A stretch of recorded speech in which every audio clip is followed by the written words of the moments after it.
everything that organization built and the culture and the system that they built that can bring in an Andrew Wiggins, who's somebody who people thought sucked. I didn't like Andrew Wiggins in Minnesota, Chris. I didn't like him. Nobody did.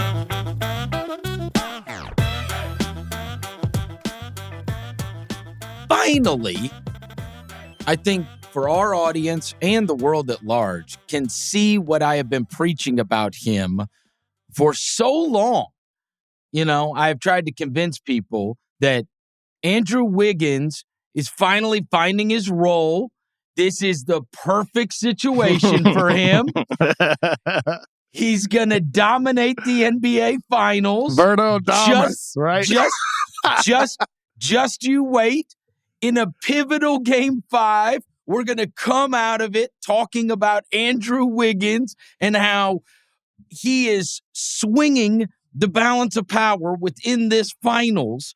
All joking aside, 42 minutes, 26 points, 13 rebounds. Now, over the course of the last 2 games, he has tallied 43 points and 29 rebounds in what were 2 Boston wins, 12 for 23 last night, and of course led them in scoring. Also had 2 steals, a block, and 0 turnovers in the game. You never know when it comes to these games, right? Certainly, we didn't think that once upon a time against Milwaukee, we'd come out talking about how Grant Williams is taking as many threes as Steph Curry in a game against Milwaukee that is helping them move on to the next round. And these last 2 games, he has been monstrous for the Warriors. There is no doubt about it. And I also think when we talk about, like, all right, who else shows up in these games?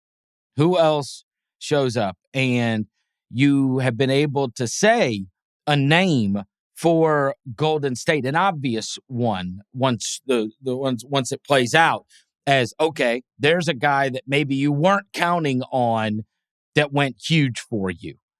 And that has not happened on the flip side for Boston. And I think it's fair to say, I think that's why we're where we are in the series. Is that fair?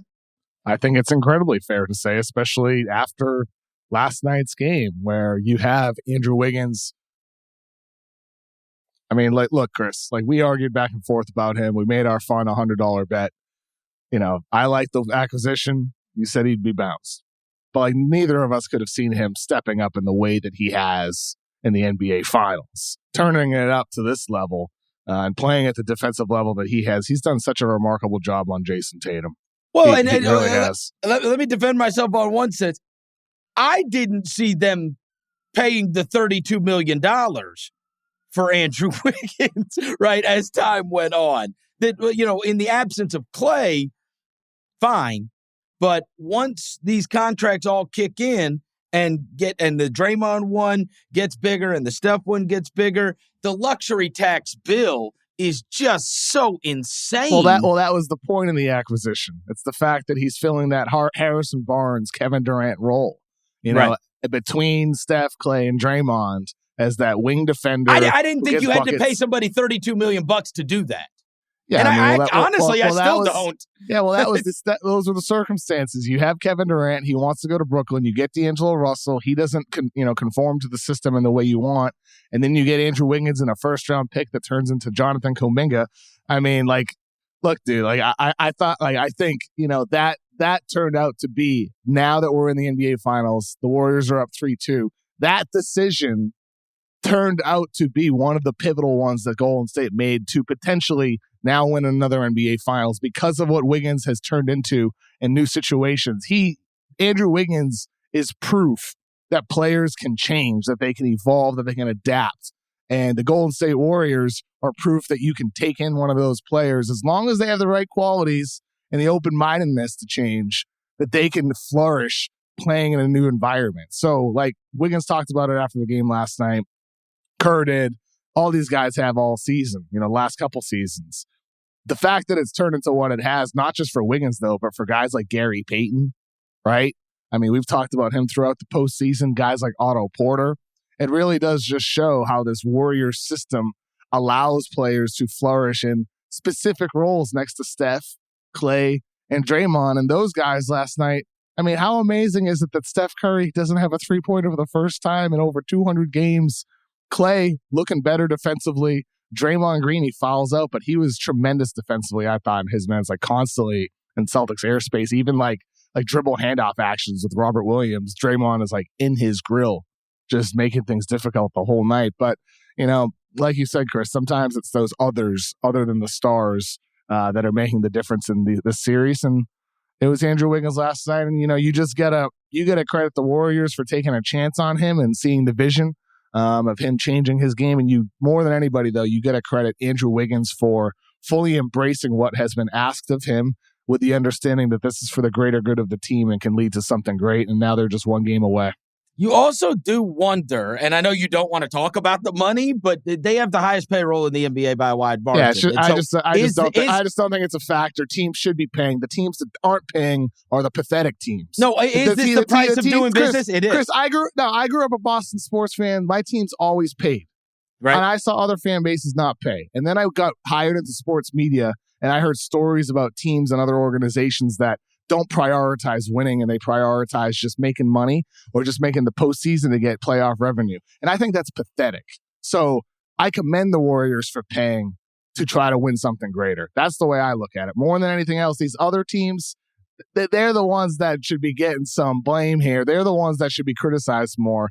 Pay up, these billionaire owners. You have a sports organization. Yes, you should be paying a lot of money, especially when you have Steph Curry, Klay Thompson, and Draymond Green on your team. You should be paying the hell out of the roster to take advantage of those legends. Yep. And Wiggins is the third highest paid player on that team.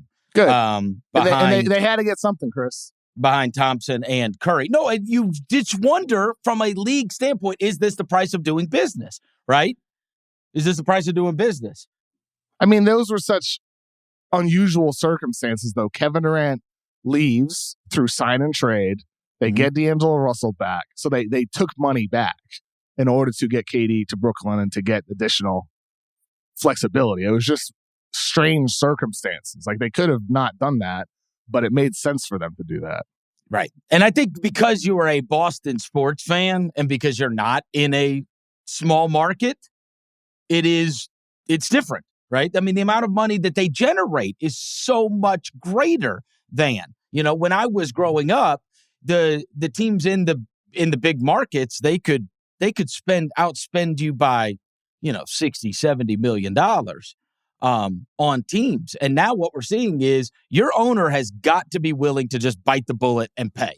Exactly. Pay up for your roster, or else you're not going to be able to compete, which is, you know, 100%. Well, they tried to penalize that so to make it more fair for everybody. But the truth is, you know, you're gonna have to pay up. And to their credit, like say Milwaukee, who had a championship caliber team, I mean, they let PJ Tucker walk. Well, I think let him go. One of the things we need to pay attention to is if you're not in the luxury tax, it's very hard to believe that you're going to be able to compete for a title. Right? You look at all the teams that are in the luxury tax. And so when we talk about, hey, that owner doesn't want to go into the luxury tax, it's going to inform us whether or not, because that is the price of doing business, right? The owner's not willing to spend into the luxury tax should sell their teams. Fair enough. That's what they should do. I think sell their teams to another billionaire or a group of billionaires who are willing to do it. That's what they should do. They should sell their teams. I think it's a much different deal now than it was because you have had this influx of young ownership. The older owners were not like there was a lot of older owners. And I say this as someone who covered an older owner, Michael Heisley, God rest his soul. But those are the kind of guys that like built their own business, and they viewed this thing as a business, right? And you just look in Memphis no further, right? Like Robert Parra right now is one of the richest men in the world, and they have gone out of their way in Memphis to say we're not losing keeping this team together because of money. So don't worry about that, right? They've quelled everybody's fears about that. But it seems similar in Minnesota, right? Yeah. Like with A-Rod and Lors. Like they're already spending for their GM. No, but once upon a time, I remember I was on the radio at the time, and it was like Pau Gasol went and was the second banana for Kobe, and he won a title, right? And everybody's like, see, Pau Gasol was ever. And I'm thinking to myself at the time, like, hey, if the Grizzlies wanted to just take $75 million and go get players, I promise you, they could have an awesome team too. Mm-hmm. But like, you're not going to be, you can't have Pau Gasol as your second best player in a small market at that time. And now Andrew Wiggins being your third or fourth best player, even if his price tag is huge, is surprising doing business, man. It is. And yeah, but who else was taking Andrew Wiggins? I really don't know. At that price? I mean, I don't know what he'll get when he gets a contract extension. I mean, it's like, yes, this is partially about, what this team is willing to do. But it's also more than anything just about the individuals. I just think more than anything, Andrew Wiggins is the example number one right now in the NBA of how situation, opportunity, mindset, approach, open-mindedness, like those are the qualities that matter, right? And like those are the factors that matter. And with him, he took what worked in Minnesota, and he's doing more of it in Golden State and less of what didn't work. The inefficient shot chucking, the blinders that he wore on drives to the basket, the fact he didn't hustle consistently on defense, the fact he wasn't attentive crashing the boards. He himself changed all of that by choice, by developing new habits over the course of time in his new environment. And so I think for him, and like he just improved as a spot-up three-point shooter too. Statistically, like he's always been great from the corners on spot-up three-pointers. So he's taking more of those, but he's also done a good job of extending his range to above the break on spot-ups too. He's been better there. But it's skill level improvement, approach and mindset level improvement, and just the fact that, I mean, like watching him play, for Minnesota fans, I can't imagine how infuriating it is. Because like for years, you draft this guy number one. He has some great flashes and moments over the years, but was never able to put it together. And now he's in this new situation, and all the great things that you heard about him pre-draft have how really manifested. More than anything, this isn't about the money. This is about Steph Curry and Klay Thompson and Draymond Green and Steve Kerr and Bob Myers and everything that organization built, and the culture and the system that they built that can bring in an Andrew Wiggins, who's somebody who people thought sucked. I didn't like Andrew Wiggins in Minnesota, Chris. I didn't like him. Nobody did. Nobody did. I once tweeted that his contract would be an albatross unless he learned how to pass, dribble, and play defense. It was like basketball basics. Right. I didn't like Wiggins. I didn't even like him in the draft. I had him behind Jabari Parker, just like Jason Tatum did. Yeah. You saw that tweet from Tatum saying Parker is better than Wiggins from like 8 years ago. Oh my God. I felt that way too. Somebody pulled a Tatum. Yeah. Oh no. Yeah. Jason Tatum tweeted that like in 2014 or something I like love that. Jabari Parker too. Yeah, me too. He was great. I did. 6'8", reminded me of like a little bit like Melo, right? Well, and I remember that there was like who was the coach that was it? I think it was like a Johnny Dawkins Stanford team. Like it wasn't even all that good. And I remember Wiggins in the NCAA tournament, and I'm like, where is this guy? Like, this guy's supposed to be the number one pick in the draft. He floated in and out of stuff and whatever, but he certainly made his presence felt last night. By the way, with Wiggins, he has 1 year left on that expensive contract you're mentioning, Chris. Yep. He's going to have opportunities to leave, I'm sure. I'm confident. Like, teams are going to be like, yeah, we're betting on Andrew Wiggins, a changed man. After his time with the Warriors, going to bring that culture to our system. Some team's going to do that. I kind of hope to see Andrew Wiggins continue on with the Warriors. I love the fit. It's just it's a great story. I do think that was absolutely a something that everybody thought was going to, like, it was just understood that Andrew Wiggins is going to be gone after this, and he has changed that. I think now you look at it and you go, you know what? We're going to run this back and as much as we can, right? His defense on Tatum. I mean, what was the number entering game 5? 27.5% on shots inside the arc. That's not just Wiggins, but he's just done such a good job steering Tatum defensively into, less than ideal angles attacking the basket that Tatum would typically have.